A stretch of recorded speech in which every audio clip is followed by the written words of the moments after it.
क्या कुछ ऐसे प्रिकॉशंस हैं जिससे बिफोर कंसीविंग ही हम ये जान पाएँ कि हमारा आने वाला जो बच्चा है वो अबनॉर्मल ना हो, वो स्पेशल चाइल्ड ना हो, वो एक नॉर्मल बच्चा हो? या फिर क्या ऐसे प्रिकॉशंस हैं जिससे हमें पता लग सके कि अगर हमारा पहला बच्चा ऑटिस्टिक है या स्पेशल है तो क्या नेक्स्ट चाइल्ड जो होगा वो भी स्पेशल होगा या फिर नॉर्मल होगा? तो काफ़ी सारे कन्फ्यूज़न पेरेंट्स के मन में रहते हैं। अमूमन हमने देखा है कि जब हम लोग फर्स्ट टाइम कंसीव करते हैं तब हम इन चीज़ों की तरफ बिल्कुल भी ध्यान नहीं देते हैं, किसी प्रिकॉशन की तरफ ध्यान नहीं देते हैं। और एग्जाम्पल हम आपके सामने हैं, कई ऐसे पेरेंट्स जिनका फर्स्ट चाइल्ड स्पेशल चाइल्ड है। सो ये चीज़ें आप देख सकते हैं। इन चीज़ों को अवॉइड करने के लिए कुछ तरीके हैं एटलीस्ट। हालांकि जो ऑटिज्म ब्रेन डिसऑर्डर है उसको तो हम लोग ड्यूरिंग प्रेगनेंसी जो है वो डिटेक्ट नहीं कर पाते हैं। इवन 2 साल तक भी उसको डिटेक्ट करना जो है वो मुश्किल हो जाता है।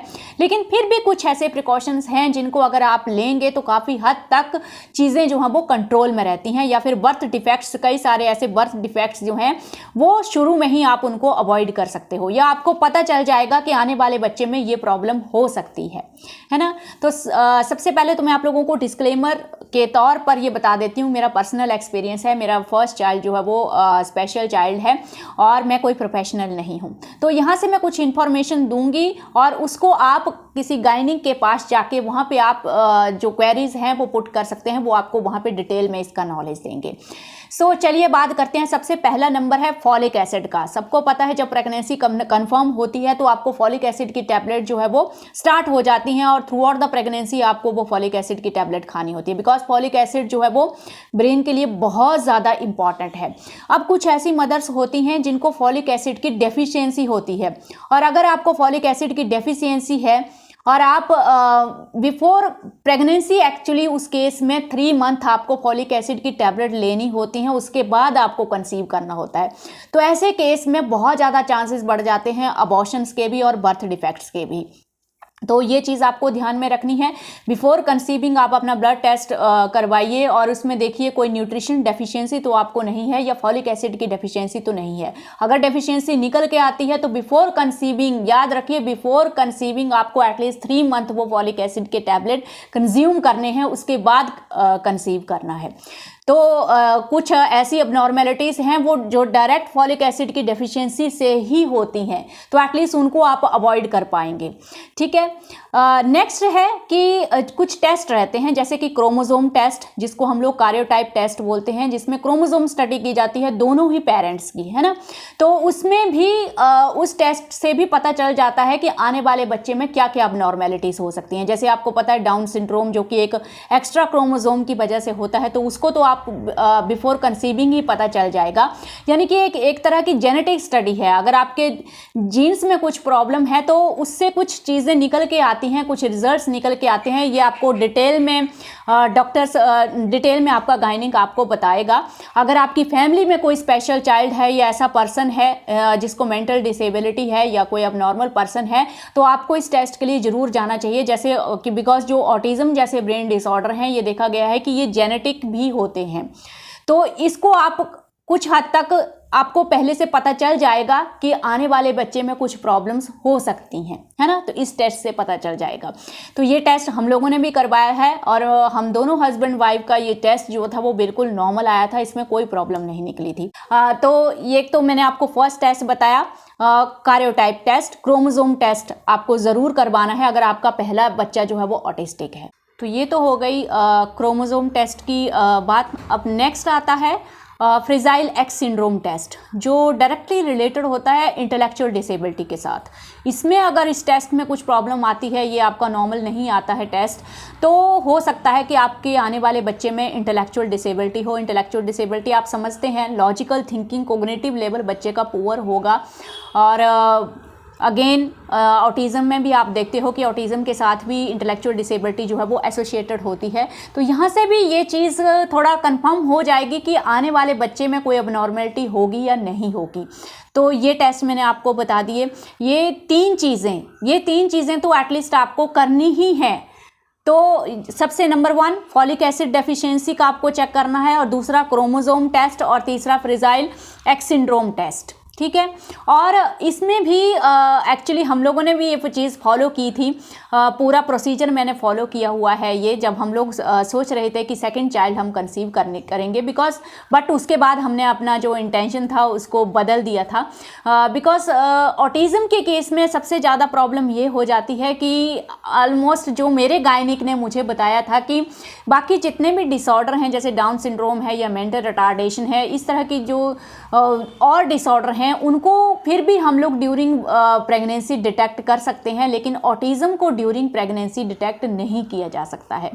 सो ये श्योरिटी हम लोगों को नहीं मिली कि आने वाला जो नेक्स्ट चाइल्ड होगा वो ऑटिस्टिक हो सकता है या नहीं हो सकता है ना।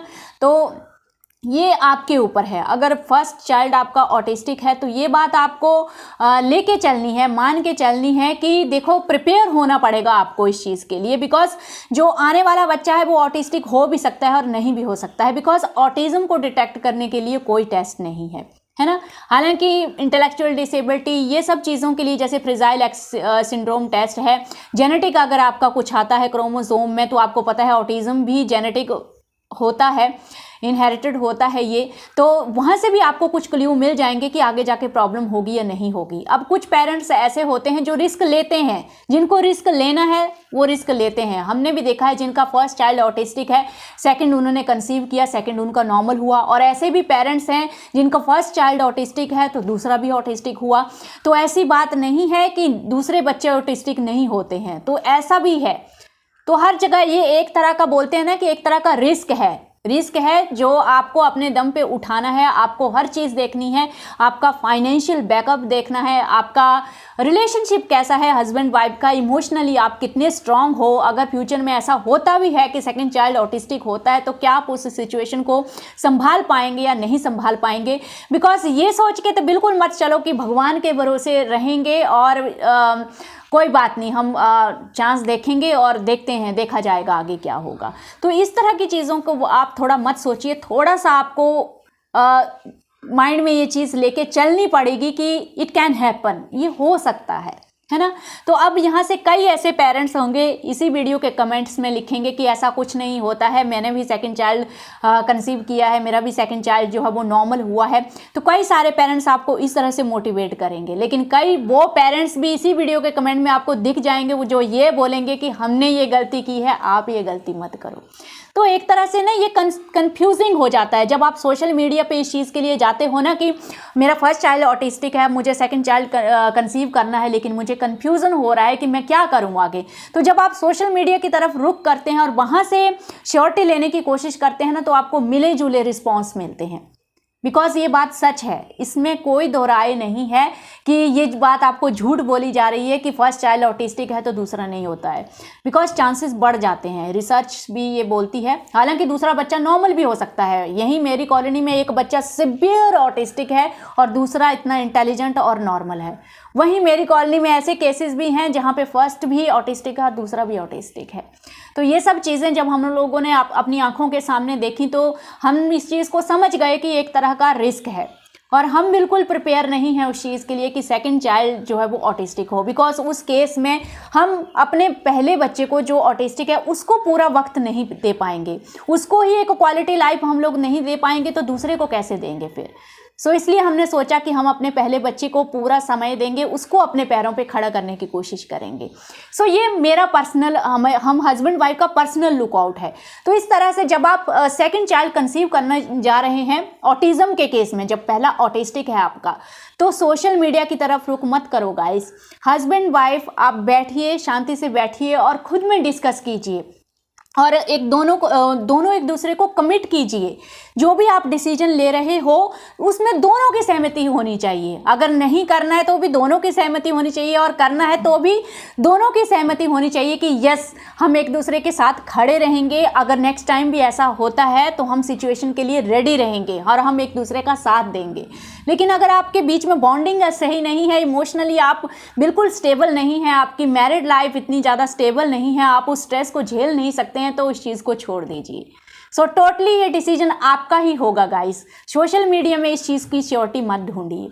सो फिर भी अब मैं इसके आगे ये चीज़ आती है कि इतना सब सोचने के बाद भी आप रेडी हो गए उस सिचुएशन के लिए, ठीक है हम लोग नेक्स्ट चाइल्ड के लिए जाएंगे, हम कंसीव करेंगे ही करेंगे, हमने पूरा कमिट कर लिया, तो उसके बाद आपको ये टेस्ट जो है वो सारे करवा लेने हैं, ठीक है।